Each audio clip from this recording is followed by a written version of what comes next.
Hello friends, welcome back to GK Prince Academy. आज के इस वीडियो में हम लोग बात करेंगे उत्तर प्रदेश से रिलेटेड भौतिक विभाग के बारे में। इसमें हम लोग उत्तर प्रदेश की अवस्थिति देखेंगे। इसके मुख्यतः जो प्राकृतिक क्षेत्र हैं जो भागों में बांटा गया है, जैसे कि पर्वतीय क्षेत्र हो गया, मैदानी क्षेत्र है, तो इन सभी के बारे में डिस्कस करेंगे। फिर इसी में हम जो है उत्तर प्रदेश की जलवायु से संबंधित चीज़ें देखेंगे। फिर इसमें जो है उत्तर प्रदेश की मिट्टी को देखेंगे। फिर इसमें नदियाँ हैं, प्रमुख नदियाँ जो उत्तर प्रदेश की हैं, ठीक है। साथ ही साथ हम इसमें नदी के बाद इसी वीडियो में जो है उत्तर प्रदेश के प्रमुख बांध, उत्तर प्रदेश की परियोजनाएं और प्राकृतिक वनस्पतियां, जिसमें हम वन्य जीव उत्तर प्रदेश के, साथ ही साथ वन स्थिति रिपोर्ट उत्तर प्रदेश से रिलेटेड और उत्तर प्रदेश के पक्षी बिहार के बारे में जानेंगे। तो इतने सारी चीज़ें हम इस एक वीडियो में जानने वाले हैं। इसका पहला वीडियो आ चुका है जिसमें हम लोगों ने उत्तर प्रदेश के इतिहास के बारे में जो है जाना था। तो जिन लोगों ने वो वीडियो नहीं देखा, चैनल पर जाइए, आपको वहाँ से उसको वीडियो मिल जाएगा, वहाँ से आप उसको देख सकते हैं, ठीक है। तो चलिए शुरुआत करते हैं इस वीडियो को, जो कि उत्तर प्रदेश से है और वनडे एग्जाम में जहां भी यूपी स्पेशल क्वेश्चन पूछे जाने हैं उन सभी एग्जाम्स के लिए जो है ये बहुत ही इम्पोर्टेंट हो जाता है। शुरुआत करेंगे उत्तर प्रदेश के भौतिक विभाग का, जिसमें अगर हम बात करें तो उत्तर प्रदेश की अगर हम बात करेंगे तो यहाँ पे जब उत्तराखंड का जो उत्तराखंड राज्य है, जब वो उत्तर प्रदेश में ही थे, तब इसमें 3 भूभाग था, ठीक है, उत्तर प्रदेश में। उसमें एक था पर्वतीय क्षेत्र, ठीक है, दूसरा था मैदानी क्षेत्र और तीसरा था दक्षिण का पठारी क्षेत्र। लेकिन जब उत्तराखंड का गठन हो गया, तब उसके बाद क्या था कि पूरा जो पर्वतीय क्षेत्र था वो उत्तर प्रदेश से अलग हो गया। और इसके बाद अब यहाँ पे जो है इस पर्वतीय क्षेत्र से लगा हुआ जो भाबर तराई क्षेत्र जो था वो ही उत्तर प्रदेश में बचा हुआ है। तो अभी वर्तमान में अगर हम उत्तर प्रदेश को बांटेंगे तो 3 प्राकृतिक प्रदेशों में हम इसको बांटेंगे, विभाजित करेंगे। पहला उसमें आएगा भाबर एवं तराई का प्रदेश, दूसरा उसमें आएगा गंगा यमुना का मैदान और तीसरा उसमें है दक्षिण का पठारी प्रदेश, ठीक है। एक एक करके इसके बारे में मुख्य मुख्य चीज़ों को हम इसमें जानेंगे। उत्तर प्रदेश की अवस्थिति के बारे में जान लेते हैं। तो इसका अगर हम भूगर्भिक दृष्टि से देखेंगे तो ये प्राचीनतम जो गोंडवाना लैंड था उसी का ये भूभाग है उत्तर प्रदेश। और ये जो है पठारी भाग, उत्तर प्रदेश का पठारी भाग जो कि दक्षिण में स्थित है उत्तर प्रदेश के, ये प्रायद्वीपीय भाग का ही अंग है, ठीक है। अक्षांश पूछ लिया जाता है तो उत्तर प्रदेश का अक्षांश याद रखिएगा 23 डिग्री 52 मिनट से 31 डिग्री 28 मिनट उत्तरी अक्षांश के मध्य जो है उत्तर प्रदेश अवस्थित है। कुल अक्षांशीय विस्तार जो है वो है 7 डिग्री 36 मिनट और देशांतरीय विस्तार 77 डिग्री 30 मिनट पूर्व, 84 डिग्री 39 मिनट पूर्वी देशांतर के मध्य आता है, ठीक है। और कुल देशांतरीय विस्तार की बात करेगा तो 60 डिग्री 9 मिनट आता है, ये भी याद रखिएगा। मुख्यतः प्राकृतिक प्रदेश 3 प्रकार के हैं। पहला उसमें आता है भाबर एवं तराई का प्रदेश, दूसरा है गंगा यमुना का मैदान और तीसरा है दक्षिण का पठारी प्रदेश। ये 3 प्रकार के मुख्यतः प्राकृतिक प्रदेश के अंतर्गत जो है इसको बांटा गया है, ठीक है। इसके बाद अगर हम इसमें देखते हैं तो भाबर क्षेत्र आता है। तो सबसे पहले भाबर क्षेत्र की बात करेंगे पहला, और इसमें अगर हम बात करें तो ये पर्वतीय भूभाग जो उत्तर प्रदेश में है उसको भाबर क्षेत्र के नाम से कहते हैं, पुकारते हैं। और ये जो है कंकड़ पत्थर से बना हुआ है मिलकर, ठीक है, कंकड़ पत्थर से मिलकर जो है ये बना हुआ है। इसका विस्तार जो जिला है, डिस्ट्रिक्ट है, उसको याद रखिएगा, बिजनौर, सहारनपुर, पीलीभीत, शाहजहाँपुर और लखीमपुर खीरी जिलों में जो है इसका विस्तार मिलता है। तो ये विस्तार आपको याद होना चाहिए क्योंकि इससे क्वेश्चन बन सकते हैं, ठीक है। इसके बाद तराई क्षेत्र का विस्तार तो बहुत सारे जिलों में होता है, इस तरीके से आप देख सकते हैं। कुशीनगर हो गया, देवरिया, महाराजगंज, गोरखपुर, सिद्धार्थनगर, बस्ती, गोंडा, बहराइच, लखीमपुर, पीलीभीत, बरेली, रामपुर, बिजनौर और सहारनपुर, इतने सारे क्षेत्रों में जो है तराई क्षेत्र का विस्तार आता है, ठीक है। तो भाबर एवं तराई जो प्रदेश है वो इतने सारे जिलों से मिलकर बना हुआ है, इतने सारे जिलों में जो है इनका क्षेत्र विस्तृत फैला हुआ है। दूसरा नंबर बात करेंगे तो दूसरा नंबर है गंगा यमुना का विस्तृत मैदानी प्रदेश। अब उसके बाद पहाड़ी क्षेत्र के बाद इसके बाद गंगा यमुना का जो विस्तृत मैदानी भाग है वो 3 उपभागों में विभाजित किया गया है। पहला उसमें आता है गंगा यमुना का ऊपरी मैदान, ठीक है, जहाँ गंगा नदी बहती है उसके ऊपर का मैदान जो है वो जो है क्या है, इसको एक पार्ट में बांटा गया है। और गंगा का मध्य भाग मैदान है उसको एक अलग पार्ट में दूसरे पार्ट में बांटा गया है। और गंगा का पूर्वी मैदान जो है उसको जो है तीसरा पार्ट, इस तरीके से इसको विभाजित किया गया है, ठीक है। फिर तीसरा नंबर की बात करेंगे तो दक्षिण का पठारी प्रदेश की अगर हम बात करें तो इसका क्षेत्रफल जो आता है वो है 45,200 वर्ग किलोमीटर। ये उत्तर प्रदेश में फैला हुआ क्षेत्र की बात कर रहे हैं। औसत ऊंचाई पठारी प्रदेश की है 300 मीटर और इसमें सम्मिलित जो क्षेत्र है वो बुंदेलखंड और बघेलखंड के भूभाग इसमें सम्मिलित किए जाते हैं। तो इस प्रकार से ये प्राकृतिक विभाजन हो गया उत्तर प्रदेश का। अब हम बात करेंगे उत्तर प्रदेश के जलवायु से संबंधित चीज़ें, ठीक है। तो उत्तर प्रदेश की जलवायु की दृष्टि से अगर हम देखेंगे तो उत्तर प्रदेश का जो जलवायु हो उपोष्ण कटिबंधीय क्षेत्र में आता है, ठीक है। इसमें आता है तो उपोष्ण कटिबंधीय क्षेत्र में उत्तर प्रदेश की जलवायु को रखा गया और यहाँ की जो जलवायु है वो उष्ण कटिबंधीय मानसूनी प्रकार की है। तो ये पूछ लिया था एग्जाम में कि उत्तर प्रदेश की किस प्रकार की जलवायु है, तो उष्ण कटिबंधीय मानसूनी प्रकार की जलवायु है और तराई क्षेत्रों में यह जो है नमी लिए रहती है। और दक्षिणी जो पठारी क्षेत्र है, अभी बताया दक्षिणी पठारी क्षेत्र कौन सा, बुंदेलखंड और बघेलखंड का जो भूभाग है वहाँ पे गर्मी ऋतु में नमी बिल्कुल नहीं रहती है, यानी कि वहाँ पर सूखा रहता है उसकी हवा, ठीक है। इसके बाद वर्षा भूभाग और मिट्टी की विशेषताओं के आधार पर उत्तर प्रदेश में 9 कृषि जलवायु प्रदेशों की जो है पहचान किया गया है। अब उत्तर प्रदेश की जो जलवायु है वो आर्द्र एवं उष्ण प्रदेश पहले नंबर पर आता है 2 प्रकार से, और दूसरा है साधारण आर्द्र एवं उष्ण प्रदेश। आर्द्र एवं उष्ण प्रदेश जो है ये तराई क्षेत्र और पूर्वी उत्तर प्रदेश में इसकी जलवायु होती है और साधारण आर्द्र उष्ण प्रदेश जो है मैदानी क्षेत्रों में पाया जाता है, ठीक है। उत्तर प्रदेश में प्रमुख ऋतुओं की अगर हम बात करेंगे तो उसमें आता है गर्मी, वर्षा और शीत, यानी कि जाड़े की ऋतु। 3 प्रकार के ऋतु आते हैं। और यहाँ पे अगर हम बात करेंगे सबसे पहले गर्मी ऋतु की, तो ग्रीष्म ऋतु जो है इसकी अवधि की बात करें तो मध्य मार्च से लेकर मध्य जून तक उत्तर प्रदेश में गर्मी का जो है महीना होता है और गर्मी का ये जो है मध्य मार्च से लेकर जून तक पड़ता है, मध्य जून तक, ठीक है। सर्वाधिक जो तापमान अभी तक रिकॉर्ड किया जाता है उत्तर प्रदेश में वो मई जून में रिकॉर्ड होता है, सबसे ज़्यादा तापमान होता है उत्तर प्रदेश में। अधिकतम औसत तापमान की अगर हम बात करेंगे तो 36 डिग्री से लेकर 39 डिग्री तक जो है अधिकतम औसत तापमान नापा गया है और न्यूनतम औसत तापमान जो 21 डिग्री से लेकर 23 डिग्री सेंटीग्रेड तक जो है नापा गया है। सर्वाधिक औसत तापमान की बात करें तो बुंदेलखंड क्षेत्र, वही दक्षिण का जो पठारी प्रदेश के अंतर्गत आते हैं, वहाँ पे सबसे ज़्यादा औसत तापमान होता है। और अधिकतम सबसे ज़्यादा गर्मी किन जिलों की बात करेगा तो जिलों में जो पूछा जाएगा तो झांसी व आगरा जिला हो जाएगा, सबसे अधिक गर्मी यही पड़ती है उत्तर प्रदेश के परिप्रेक्ष्य में। और न्यूनतम गर्मी की बात करेगा तो वो आ जाएगा आपका बरेली जिला। बरेली जिला में उत्तर प्रदेश के 75 जिले में से बरेली जिला में सबसे कम गर्मी पड़ती है। एक शब्द है लू। लू शब्द क्या होता है, तो जो तीव्र गति से गर्मियों में चलने वाली पश्चिमी हवाएं होती हैं उन्हें हम क्या कहते हैं, लू कहा जाता है। तो ये भी चीज़ें याद रखिएगा, ठीक है। गर्मी के बाद अब हम वर्षा देख लेते हैं। वर्षा ऋतु की अवधि जो होती है जून के अंतिम माह से शुरुआत होती है और यह अक्टूबर माह तक रहता है। और सर्वाधिक वर्षा जो होती है वो जुलाई और अगस्त में उत्तर प्रदेश में सबसे ज़्यादा वर्षा होती है, ठीक है। अधिकांश वर्षा जो होती है वो दक्षिण पश्चिम मानसून की जो बंगाल की खाड़ी से जो शाखा से प्राप्त होती है वहीं से अधिकांश वर्षा होती है। लगभग 60% जो वर्षा होती है वो जुलाई और अगस्त के महीने में होता है। और वर्षा ऋतु के महीने में औसत तापमान अधिकतम 32 से 34 डिग्री सेंटीग्रेड और न्यूनतम तापमान 25 डिग्री सेंटीग्रेड रहता है, ठीक है। इसके बाद शीत ऋतु यानी जाड़े की बात करेंगे तो जाड़ा का जो अवधि है वो अक्टूबर से शुरुआत होता है, फरवरी तक जाड़ा रहता है उत्तर प्रदेश में। और सबसे ज़्यादा सर्वाधिक ठंडा महीना जो होता है वो उत्तर प्रदेश में कौन सा होता है, जनवरी महीना होता है, ठीक है। तापमान जो होता है यहाँ पे उत्तर से दक्षिण की ओर जो है वृद्धि होती है, ठीक है। तो ये भी याद रखिएगा। और शीतकालीन जो चक्रवात चलते हैं उसके द्वारा जो है उत्तर प्रदेश के उत्तर पश्चिम क्षेत्रों में 7 से 10 सेंटीमीटर तक वर्षा भी होती है। तो ये भी चीज़ें जो है इम्पॉर्टेंट हो जाता है, ठीक है। तो ये ऋतुओं से संबंधित था। अब कुछ महत्वपूर्ण फैक्ट है, जैसे कि क्या है, तो सर्वाधिक उत्तर प्रदेश का वर्षा वाला जिला कौन सा है, तो वो है सोनभद्र। कौन सा जिला है, सोनभद्र, और 2021 की डाटा के अनुसार, ठीक है। तो सर्वाधिक वर्षा वाला जिला जो है उत्तर प्रदेश का सोनभद्र है। न्यूनतम वर्षा वाला जिला उत्तर प्रदेश का जो है वो क्या है, अलीगढ़ है 2021 की डाटा के अनुसार। उत्तर प्रदेश की अधिकांश मानसूनी वर्षा कहाँ से प्राप्त होती है, तो दक्षिण पश्चिम मानसून की बंगाल की खाड़ी की शाखा से प्राप्त होती है, ठीक है। इसके बाद उत्तर प्रदेश का वो क्षेत्र जहाँ सर्वाधिक औसत तापमान पाया जाता है वो कौन सा क्षेत्र है, तो वो है बुंदेलखंड क्षेत्र।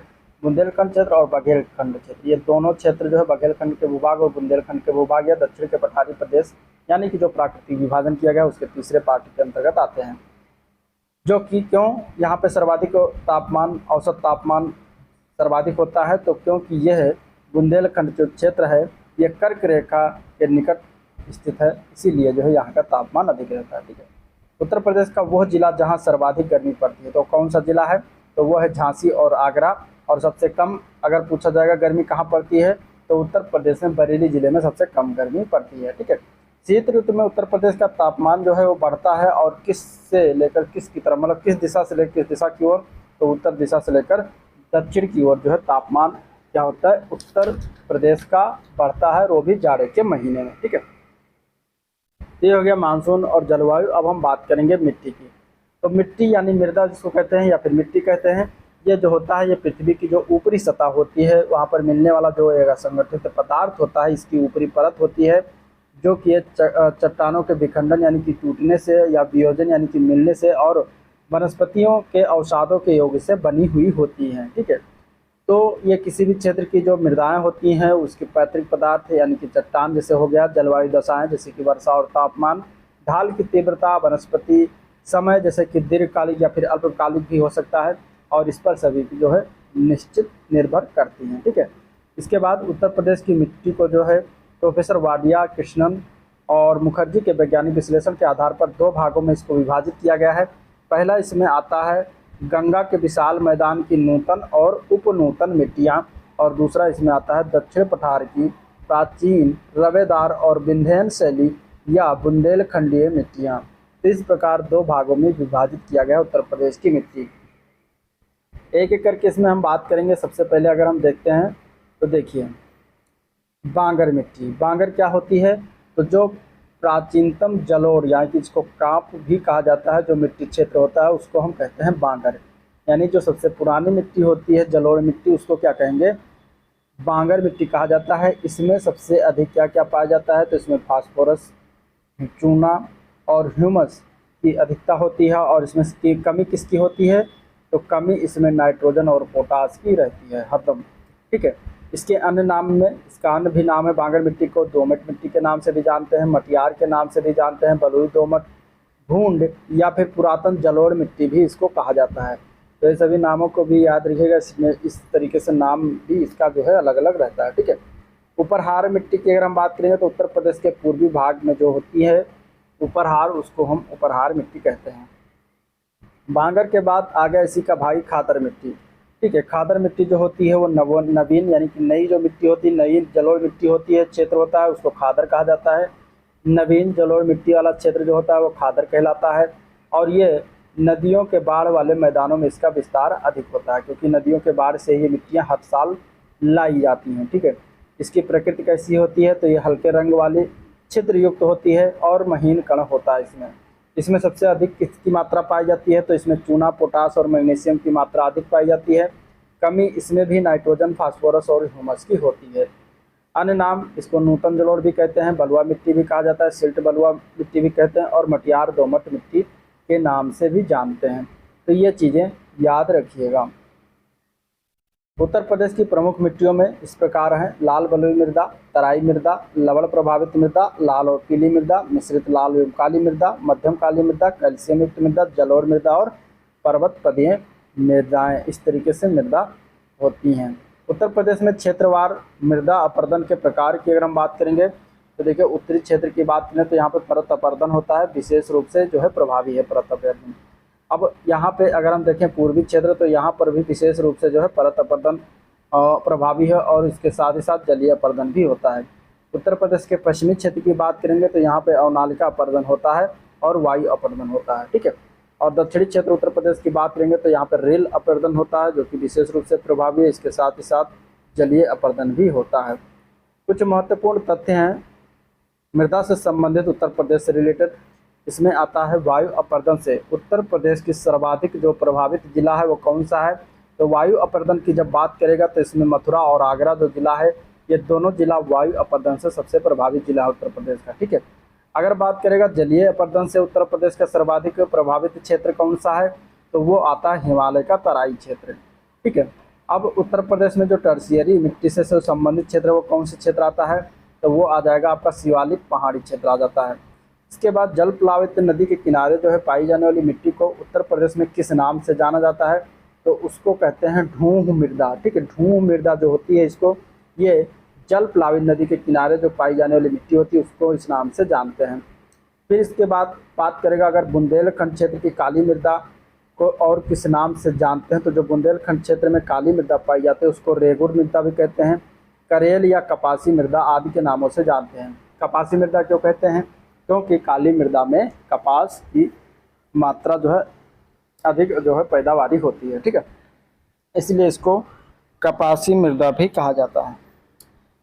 फिर उत्तर प्रदेश में दोमट और बलुई मिट्टी को क्षेत्रीय भाषा में किस नाम से जानते हैं? तो इनको हम सिक्का के नाम से भी जानते हैं, करियाल और धनका के रूप के नाम से भी क्षेत्रीय भाषा में इन्हें पुकारा जाता है कहीं कहीं।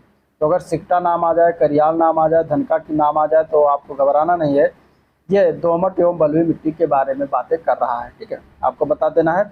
इसके बाद इसमें है उत्तर प्रदेश के दक्षिण पठार की मिट्टियों को किस नाम से पुकारा जाता है? तो उसे कहा जाता है बुंदेलखंडीय मिट्टी, ठीक है। ये सभी क्वेश्चन जो है पॉइंट जो है आए हुए हैं, तो आपको इनको याद रखना जरूरी है। वायु अपरदन से उत्तर प्रदेश सर्वाधिक प्रभावित जिला, तो सबसे पहला क्वेश्चन यही था, मथुरा एवं आगरा इसका आंसर हो जाएगा वायु अपरदन से प्रभावित जिला। फिर अब हम देखेंगे उत्तर प्रदेश की नदियों के बारे में। अब नदियों का जो उद्गम स्रोत के आधार पर उत्तर प्रदेश की नदियों को 3 भागों में विभाजित किया जाता है, और इसमें आता है पहला हिमालय से निकलने वाली नदियां हो गई, दूसरा है गंगा के मैदान से निकलने वाली नदियां, और तीसरा है प्रायद्वीपीय पठार से निकलने वाली नदियां। तो 3 प्रकार से डिवाइड किया गया उत्तर प्रदेश की नदियों को। गंगा और यमुना जो है उत्तर प्रदेश की सबसे बड़ी नदी है, और इनका बहाव जो है वो उत्तर में हिमालय से लेकर दक्षिण में विंध्याचल के द्वारा निर्धारित है, ठीक है।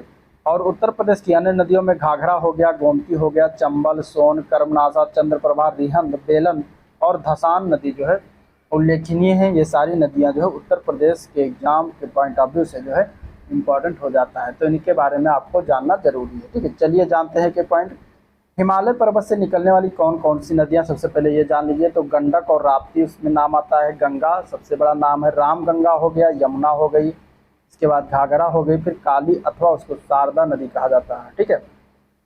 तो टोटल कितनी नदियां हैं? तो टोटल 6 नदियां जो है वो उत्तर प्रदेश में जो बहती हैं वो हिमालय पर्वत से निकलती हैं। फिर मैदानी भाग से निकलने वाली नदियों के नाम, तो उसमें गोमती नदी, वरुणा नदी, शई नदी, पांडो नदी और ईशान नदी। इस प्रकार यहाँ पे देखेंगे तो टोटल 5 नदियाँ जो है वो क्या हैं, मैदानी भाग से निकलने वाली नदियाँ हैं जो कि उत्तर प्रदेश में बहती हैं। इसके बाद आगे है प्रायद्वीपीय पठार से निकलने वाली नदियाँ कौन कौन सी हैं? तो इसमें कन्हार नदी, टोंस नदी, सोन नदी, ठीक है, 3 इधर, रिहंद नदी, चंबल नदी, बेतवा नदी और साथ ही साथ केन नदी भी आती है, जो कि ये प्रायद्वीपीय पठार से निकलती हैं, जो बुंदेलखंड और बुंदेलखंड का क्षेत्र है वहाँ से। तो इस प्रकार यहाँ पे 7 नदी जो है वो आपके प्रायद्वीपीय पठार से निकलने वाली नदियाँ हैं, ठीक है। तो आपको ये अब इसको थोड़े मतलब जानकारी हो गई होगी। अब आगे हम चलते हैं हिमालय पर्वत, ठीक है। मान लीजिए यहाँ पर हिमालय पर्वत इस तरीके से, तो पहले सबसे पहले गंगा जो राम गंगा है वो गंगा की सहायक नदी आकर गंगा में मिल जाती है, गोमती नदी भी निकलती है और गंगा में जाके मिल जाती है, तो गंगा की सहायक नदियाँ दिया गया है। और यहाँ पे ये दाहिनी तरफ है, सॉरी जो है उत्तरी किनारा, याद रखिएगा उत्तरी किनारा ये हो गया, जहाँ से गंगा से मिलने वाली नदियां हैं सहायक नदियों में राम गंगा, गोमती, घाघरा नदी, गंडक नदी और कोसी नदी आती है। ये सभी जो उत्तरी किनारे से गंगा में मिलने वाली नदियां हैं। दक्षिणी किनारे से कौन कौन नदी मिलती है? तो यमुना नदी मिलती है, टोंस नदी मिलती है और सोन नदी मिलती है। तो ये दक्षिणी किनारे से गंगा में मिलने वाली नदियाँ हैं। तो आपको इन सभी नदियों के नाम जानना है।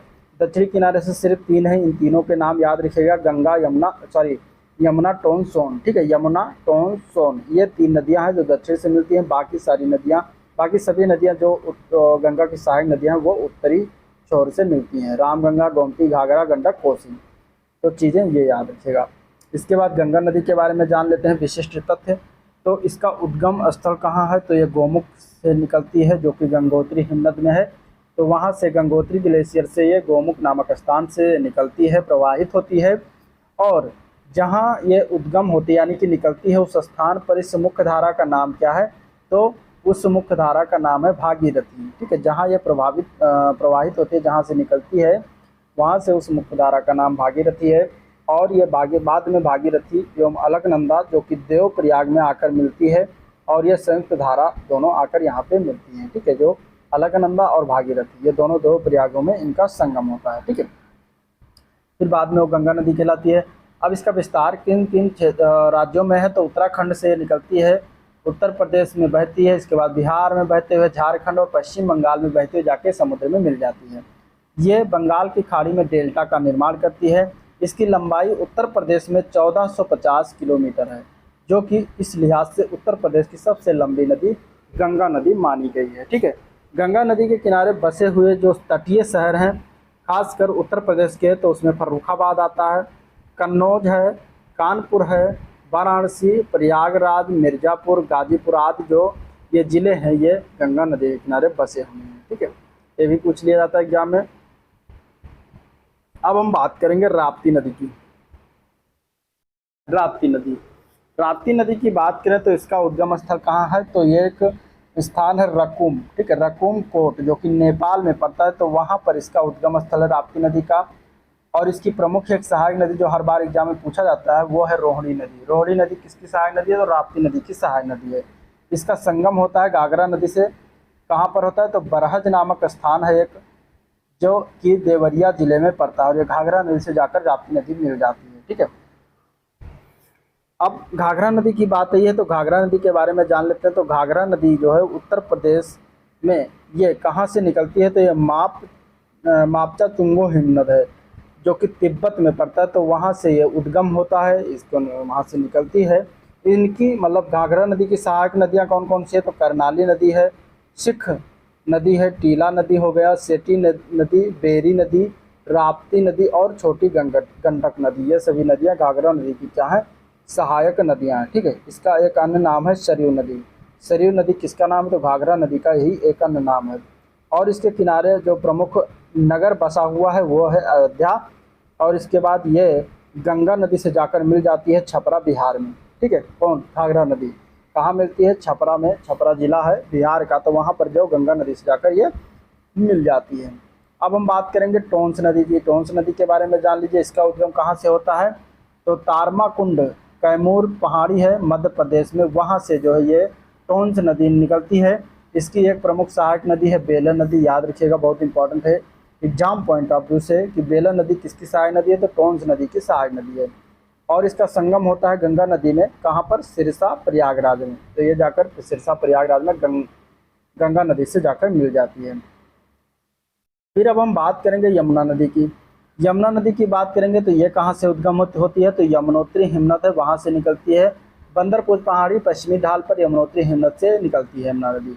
इसका अपवाद क्षेत्र तो उत्तराखंड, हिमाचल प्रदेश, हरियाणा, दिल्ली और उत्तर प्रदेश में बहती है।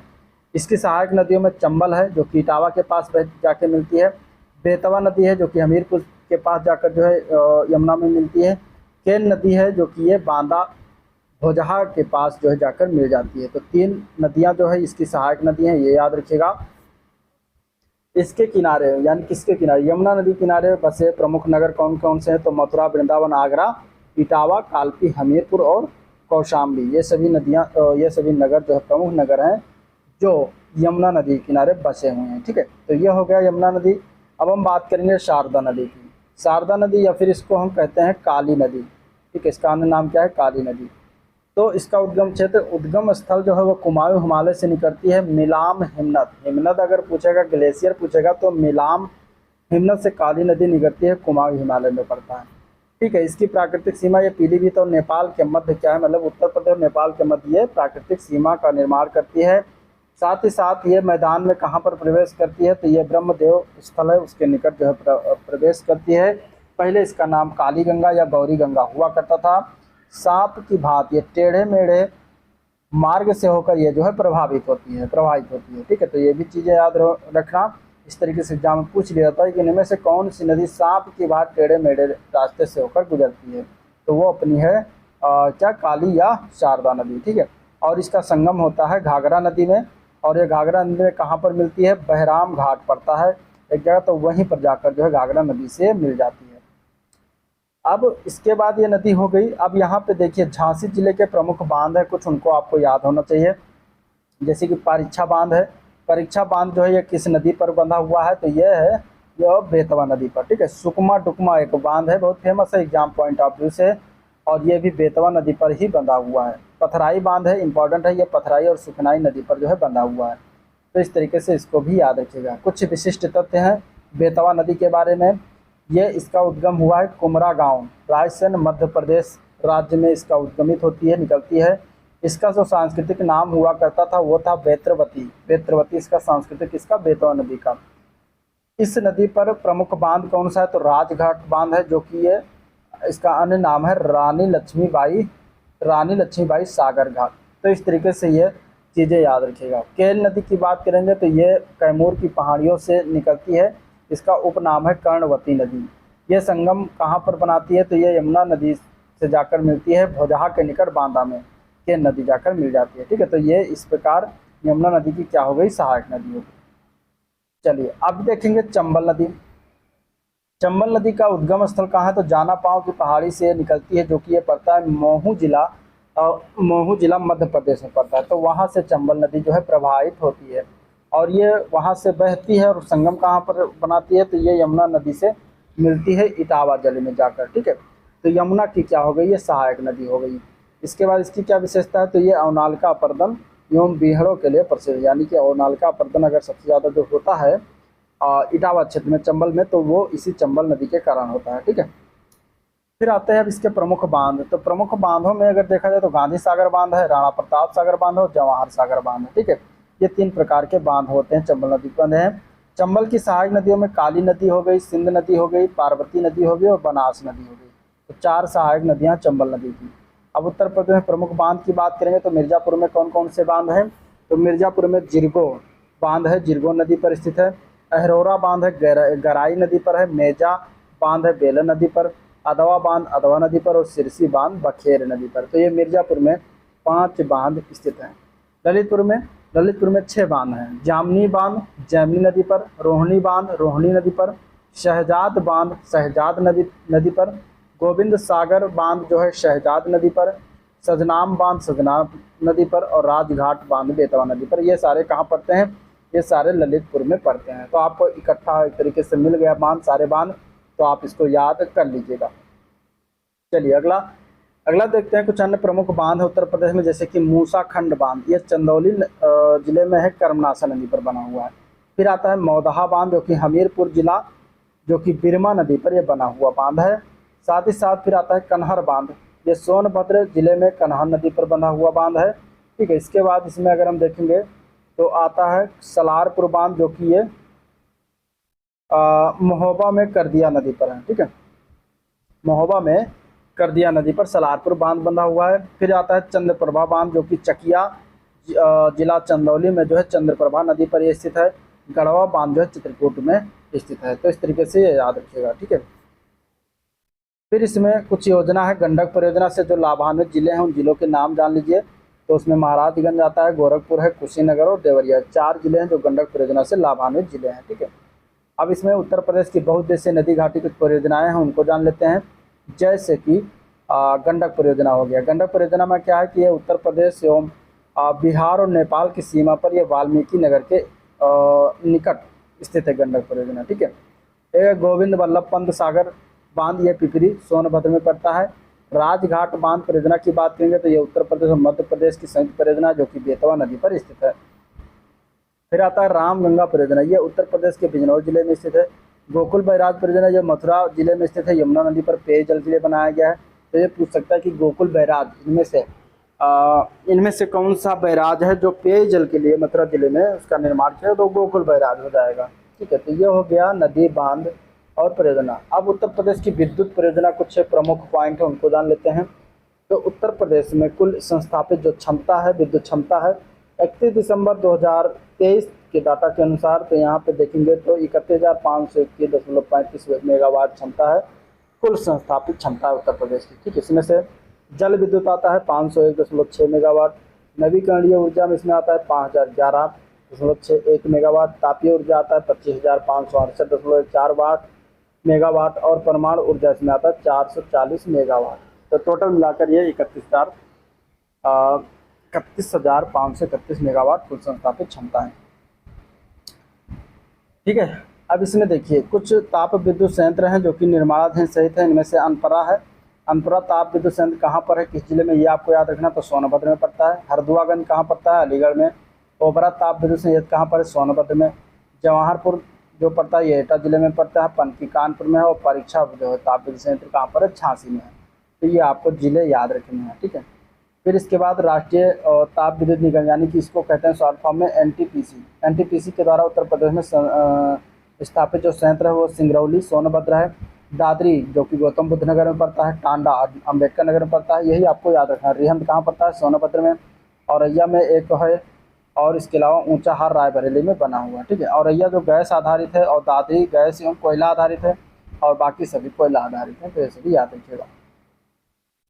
महत्वपूर्ण तथ्यों में देखना है तो उत्तर प्रदेश का एकमात्र परमाणु संयंत्र जो स्थापित है वो कहाँ पर स्थापित है, तो वो है बुलंदशहर जिले में नरौरा नामक स्थान पर। तो इसको आपको याद रखना है। मेजा ताप विद्युत संयंत्र एक संयुक्त परियोजना है। कहाँ किसकी परियोजना है, तो ये एनटीपीसी और उत्तर प्रदेश राज्य विद्युत उत्पादन निगम लिमिटेड की एक संयुक्त परियोजना है। एनटीपीसी क्या होता है, राष्ट्रीय ताप विद्युत निगम इसका फुल फॉर्म है। फिर आता है ओबरा ताप विद्युत संयंत्र का निर्माण कब प्रारंभ हुआ, तो ये 1967 में प्रारंभ हुआ था, रूस के सहयोग से बनाया गया है। फिर आता है रेणुकूट स्थित हिंडाल्को उन्मूलन संयंत्र को विद्युत की आपूर्ति होती कहाँ से होती है, तो ये रिहंद परियोजना से होती है इसकी। इसके बाद इसमें हम देखते हैं उत्तर प्रदेश के वन एवं प्राकृतिक वनस्पतियों के बारे में। तो वन एवं प्राकृतिक वनस्पतियों की अगर हम बात करेंगे तो यहाँ पे उत्तराखंड के गठन के बाद उत्तर प्रदेश का अधिकांश जो क्षेत्र था वो वन क्षेत्र था, वो उत्तराखंड में चला गया। अब यहाँ पे उत्तर प्रदेश में मात्र 6.15% जो है क्षेत्र पर वनावरण शेष बचा हुआ है। उत्तर प्रदेश की वनावरण क्षेत्र जो है 3.08% को मिलाकर अगर ये देखा, वृक्षावरण क्षेत्र जो है उसको मिलाकर ये प्रतिशत 9.23 तक पहुंचता है। प्रदेश सरकार के द्वारा इसे 15% तक पहुंचाने का जो है लक्ष्य रखा गया है। अब 2021 की रिपोर्ट जो आई है, वन स्थिति रिपोर्ट ISFR के तहत, तो उसको देख लेते हैं। कुल वनावरण जो क्षेत्र है वो 14,817 वर्ग किलोमीटर में फैला उत्तर प्रदेश में। उत्तर प्रदेश के कुल भौगोलिक क्षेत्रफल का जो है कि 6.15% आता है। अब इनमें से अति सघन वन 1.09% है, मध्यम सघन वन 1.67% और खुले वन 3.39% आता है। वन क्षेत्र वाले प्रतिशत वाले जिलों की अगर बात करें परसेंटेज में सोनभद्र पहले स्थान पर, चंदौली दूसरा और चित्रकूट तीसरा आता है। सबसे लास्ट में भदोही है, मैनपुर है, फिर देवरिया है, ठीक है। मैनपुरी देवरिया, यानी कि देवरिया सबसे लास्ट में आता है, उससे ऊपर भदोही, उससे ऊपर उससे ऊपर मैनपुरी, उसके ऊपर भदोही आता है। सबसे कम वो जो है वनावरण है वो कहाँ पर है, देवरिया में, ठीक है। उत्तर प्रदेश में झाड़ियों की बात करेंगे तो इसका क्षेत्रफल है 563.38 वर्ग किलोमीटर, जो कि कुल क्षेत्र का 0.23% आता है। वन क्षेत्रफल वाले जिले की बात करेंगे, सोनभद्र में सबसे ज़्यादा वन क्षेत्रफल है, फिर लखीमपुर खीरी, फिर इसके बाद मिर्जापुर आता है। न्यूनतम में बात करेंगे तो भदोही सबसे कम, फिर मऊ, फिर मैनपुरी आता है। उत्तर प्रदेश में वनों के प्रकार तो 3 प्रकार के वन है। उष्णकटिबंधीय है, आर्द्र पर्णपाती वन आता है। उष्णकटिबंधीय है, शुष्क पर्णपाती वन है, और उष्णकटिबंधीय कटीली झाड़ियाँ। तो 3 प्रकार के वन उत्तर प्रदेश में पाए जाते हैं। इसके बाद उत्तर प्रदेश में वन महोत्सव की बात करेंगे तो इसका प्रारंभ हुआ था जुलाई 1952 में, और वन महोत्सव सप्ताह जो है 1 से लेकर 7 जुलाई के मध्य प्रतिवर्ष जुलाई के प्रथम सप्ताह में मनाया जाता है। वन महोत्सव जो है आंदोलन का मूल आधार जो था, वृक्ष का अर्थ जल है और जल का अर्थ रोटी है, रोटी ही जीवन है, ये इसका जो है क्या था, मूल आधार था, ठीक है। ये क्या था, इसका मूल आधार था। इसके बाद उत्तर प्रदेश में वनों से संबंधित कोई महत्वपूर्ण कार्यक्रम एवं योजनाओं की अगर हम बात करेंगे तो यहाँ पे सामाजिक वानिकी योजना का प्रारंभ हुआ 1979 में, ठीक है। वन श्रमिकों के कल्याणार्थ सामूहिक बीमा योजना की शुरुआत किया गया 1989-90 में। लखनऊ वृक्षारोपण परियोजना का प्रारंभ कब किया गया था, तो 2004-05 में किया गया। इसके बाद अगर हम देखेंगे तो सघन वृक्षारोपण कार्यक्रम की शुरुआत 2005-06 से हुआ। बांस रोपण एवं वन सुधार योजना की शुरुआत हुआ है 2007-08 में, और ये ललितपुर, चित्रकूट, महोबा, मिर्जापुर व सोनभद्र जिलों में शुरुआत किया गया। वृक्षारोपण विस्तार योजना की शुरुआत 2007-08 में हुआ। वृक्ष बंधु पुरस्कार योजना की शुरुआत 2007-08 में किया गया, ठीक है। तो ये सारी कुछ योजनाएं थी तो शुरुआत किया गया। फिर अब आ जाता है उत्तर प्रदेश में वन्यजीव। प्रदेश का प्रथम वन्यजीव परिरक्षण संगठन की स्थापना उत्तर प्रदेश में 1956 में किया गया था।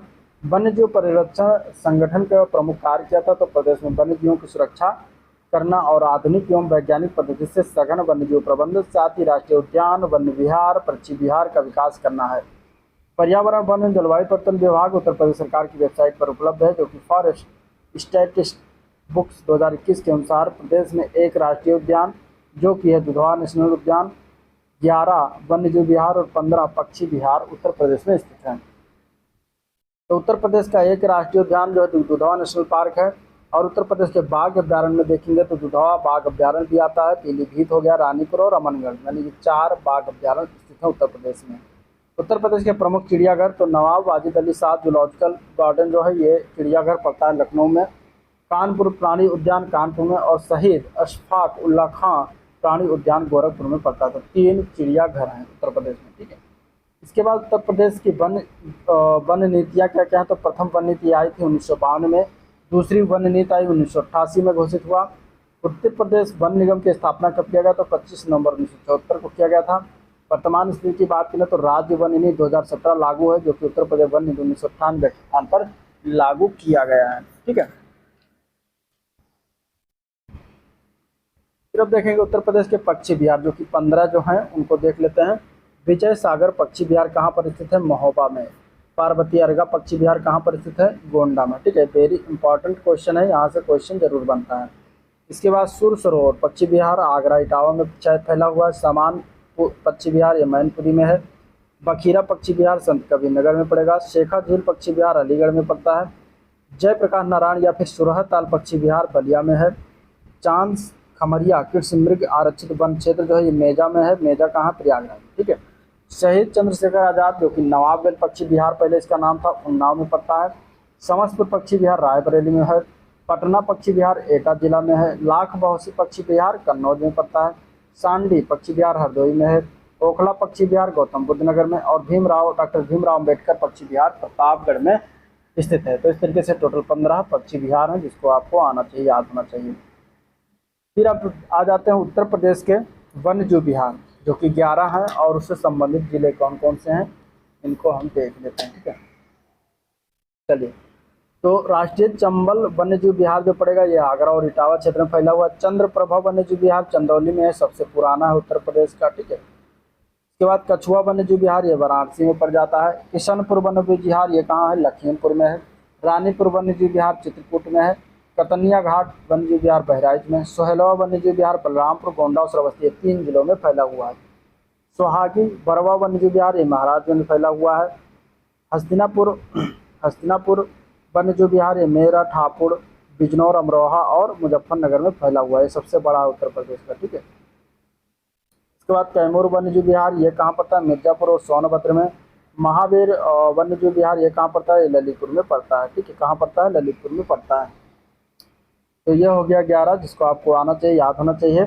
अगर हम इसमें कुछ इंपॉर्टेंट पॉइंट्स है जिसकी उत्तर प्रदेश की फॉरेस्ट स्टैटिस्टिकल बुक जो 2021 है उसके तहत के अतिरिक्त दुधवा राष्ट्रीय उद्यान यानी कि जो लखीमपुर खीरी में पड़ता है, एवं टाइगर रिजर्व जो कि लखीमपुर खीरी और बहराइच में है। 2 अन्य टाइगर रिजर्व यथा पीलीभीत टाइगर रिजर्व जो कि पीलीभीत जिले में और शाहजहाँपुर में फैला है, और अमनगढ़ टाइगर रिजर्व जो कि बिजनौर जिले में फैला हुआ, इसका विवरण दिया गया है। इसके अतिरिक्त जो 2022 में रानीपुर वन्यजीव विहार को टाइगर रिजर्व का दर्जा दिए जाने के साथ उत्तर प्रदेश में टाइगर रिजर्वों की संख्या अब 4 हो गई है, अमनगढ़ बफर सहित लेकर। तो इस प्रकार इसको आप जो है याद रखिएगा। मछलियों की प्रजातियों में देखेंगे तो उत्तर प्रदेश में सिंघी मछली, कट्टा मछली, रोहू मछली, मांगुर मछली, मृगाल मछली हो गया, हिल्सा, ईल, शॉल, ट्राउट, क्यूचिपा, लॉबी, पढ़ीन, बित्तल, तेगन, रसेला और मत्स्य, ये इतनी सारी मछलियों के जो है प्रमुख प्रजातियां उत्तर प्रदेश में पाई जाती हैं। फिर अब देखेंगे इटावा सफारी पार्क, इसके प्रमुख तत्व की बात करेंगे तो स्थापना कब क्यों किया गया, तो पर्यटन के विकास के लिए किया गया है। यहाँ पे एशियाई शेरों को जो है वैकल्पिक उपवास के स्थान उपलब्ध कराने के लिए जो है यहाँ किया गया है, ठीक है। इसमें प्रमुख जीवों सबसे ज़्यादा तो शहरी है, फिर हिरन हो गया, हाथी, तेंदुआ, भालू आदि जो है जानवर इसमें रखे गए हैं। फिर अब आ जाता है इसमें महत्वपूर्ण तथ्य, जिसमें देखेंगे तो प्रदेश का सबसे पुराना वन्यजीव विहार जो है कौन सा है, तो चंदौली में पड़ता है चंद्रप्रभा वन्यजीव विहार। प्रदेश का एकमात्र राष्ट्रीय उद्यान कौन सा है, तो दुधवा राष्ट्रीय उद्यान है लखीमपुर खीरी में। वर्ष 1987-88 में बाघ परियोजना में शामिल उद्यान कौन सा है, तो दुधवा राष्ट्रीय उद्यान है। वर्ष 2014 में उत्तर प्रदेश सरकार द्वारा बाघ अभ्यारण्य का दर्जा जो प्रदान किया गया वो किसको प्रदान किया गया था, तो 2014 में पीलीभीत वन्यजीव अभ्यारण्य को प्रदान किया गया था। वर्ष प्रत्येक वर्ष अक्टूबर माह के प्रथम सप्ताह यानी कि 1 से 7 अक्टूबर को मनाया जाता है। क्या मनाया जाता है? तो वन्य प्राणी सुरक्षा सप्ताह मनाया जाता है। ठीक है, फिर अब उत्तर प्रदेश कुछ रामसर साइट है उनको हम देख लेते हैं। तो यहाँ पे टोटल 10 जो दिया गया उनके नाम देख लेते हैं। रामसर स्थल, रामसर आर्द्रभूमि स्थल जो कि विश्व वेटलैंड डे यानी आर्द्रभूमि दिवस 2 फरवरी को हर वर्ष मनाते हैं। और उन्नाव जिले में पड़ता है नवाबगंज पक्षी विहार जो कि रामसर आर्द्रभूमि स्थल से नामित है। गोंडा का पार्वती अर्गा पक्षी विहार, मैनपुरी में समान पक्षी विहार, रायबरेली में समस्तपुर पक्षी विहार, हरदोई का सांडी पक्षी विहार, इटावा का सरसई नवर झील, आगरा का सूर सरोवर झील तथा ऊपरी गंगा नदी जो कि ब्रिज घाट से लेकर नरौरा तक, मुजफ्फरनगर और बिजनौर में जो हैदरपुर आर्द्रभूमि है उसको भी, और बखीरा पक्षी वन्यजीव विहार जो कि संत कबीर नगर में पड़ता है, ये जून 2021 में शामिल किया गया है। तो इतने सारे रामसर आर्द्रभूमि स्थल जो है सम्मिलित मतलब स्थित है उत्तर प्रदेश में। ठीक है, तो ये जो था ओवरऑल जिसको हम लोगों ने देखा, अब यहीं पर ये होता है समाप्त। इसके बाद इसमें हम आगे वाले वीडियो में उत्तर प्रदेश खनिज संसाधन, उद्योग, कुटीर उद्योग और एक जिला एक उत्पाद योजना, दुग्ध विकास, जनजातियाँ उत्तर प्रदेश की, ये सभी सारी चीज़ें जो है आगे आने वाले वीडियो में हम देखने वाले हैं। ठीक है, इसलिए चैनल से जुड़े रहिएगा। चैनल को सब्सक्राइब नहीं किया तो सब्सक्राइब कर लीजिए, साथ ही साथ वीडियो को लाइक नहीं किया है तो लाइक करना मत भूलिएगा और अपने दोस्तों में शेयर भी कर दीजिएगा। ठीक है, तो आज का वीडियो पर एंड करते हैं, मिलते हैं इसके नेक्स्ट वीडियो में, तब तक के लिए थैंक यू।